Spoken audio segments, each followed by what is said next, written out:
Pasito tum tum, pasito tum tum, pasito tum tum, pasito tum tum. Hello, this is WIllie, and hey, this is not a film review. It's a comic review. Now that Civil War is on theaters, I thought maybe I should talk about it. But instead of the movie, I'll be giving my review on the source material that it's based on. The comic book.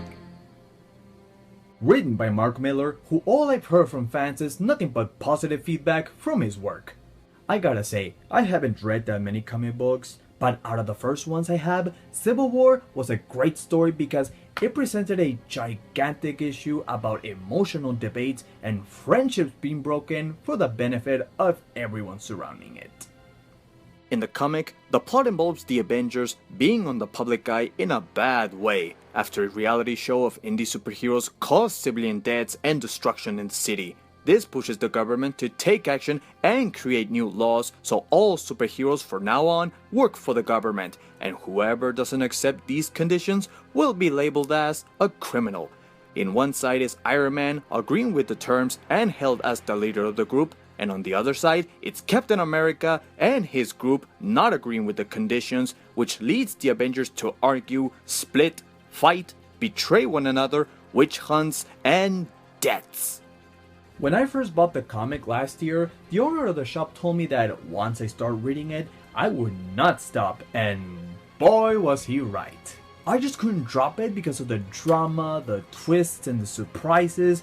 It might be over the top at times, but for a comic book, it's fine since it most of the time made me feel like I was watching a movie instead. What was so good about this story is that it was massive. You understood this was a big issue, that it was affecting everyone in the Marvel Universe, from Spider-Man, the Fantastic Four, Daredevil, to the more popular characters to the least popular. Even this gets the attention of the Punisher. I immediately was looking forward to the Civil War movie much more than I was with Age of Ultron that summer, because this story seemed like it was going to turn the Marvel Universe in a different direction. The main conflict is between Tony Stark as Iron Man versus Steve Rogers as Captain America for having different perspectives and opinions about the issue. There's no good or bad guy scenario, these are just different point of views given enough reason to understand where did they come from. For Stark, it's hunting being blamed by the death of a child while trying to save the day.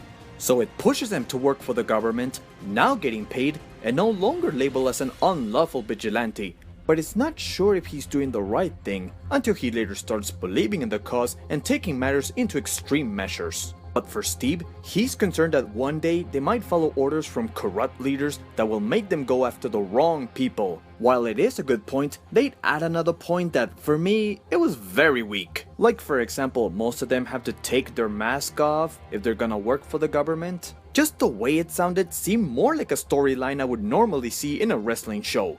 But again, it's understandable that some had to keep their identity safe. There's really not a main villain since this story is about different ideas, and that's why it's such a great story! Because it makes the reader pick and analyze which side has more sense to follow. Would you pick Iron Man's side because it makes more sense? Or would you pick Captain America's side because they're the underdogs, treated as criminals when all they've done is to protect the people? Would you pick the group that's been hunted? Or would you pick the group that does the hunting? Once the fight begins, it's really shocking and also exciting to see all of these superheroes I grew up watching as a kid duel in a climatic battle, especially the two main leaders of the Marvel comics. The drawing in the comic is also very good. It can be dark and brutal when it has to, it can be cheerful and bright, but it can also be dramatic and heartbreaking when it has to. But for the most part, this was a dark story. The soul of the drama dwelled on a once devoted group working together as allies, friends, and even family who are now put into a position to compromise their friendships because of change. And sometimes, change can break real relationships, shattering any chance to go back and feel the good old days. Moral of the story: enjoy your friends while you can. I only wish Blade would have made a cameo, as well as the Hulk, and I gotta say, it was kinda funny the Easter eggs the artist left, like, "Hi Kelberg, I didn't know you were broadcasting Marvel. What, are you also broadcasting DC?" Or check this girl out. Look at what she's doing. She's actually breaking the fourth wall by going into the Marvel website. What? I mean, what is she doing anyways? Is she looking for any issue where she dies that sooner? Is that why she's trying to find Laura Martin, a real comic book colorist, to make a deal to live forever? Or maybe being the main lead? Forget about saving her friends who actually died early on and probably will spend the rest of their life in jail. What a selfish, self-promoted biatch! But hey, if these people can find their own books in their own world, what if Harry Potter would have found his own books in his first year? Maybe they're in the restricted area. Go find Deathly Hallows! That'll probably save a few friends of yours from dying. And what if he finds out that his best friend's girlfriend is actually hotter than his? And could actually work a plot to kill Ron and bang Hermione and not his Daywalker sister? If I knew that my best friend's girlfriend would look like Emma Watson,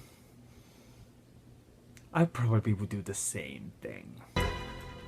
Civil War is an exciting story for all Marvel fans to enjoy and see what if our favorite group of superheroes went off against each other and what side would you choose? And from what the movie looked, it seemed like the focus was on the friendship between Steve Rogers and the Winter Soldier. But it remains loyal enough to the Civil War storyline, changing the whole face of the Marvel Universe forever.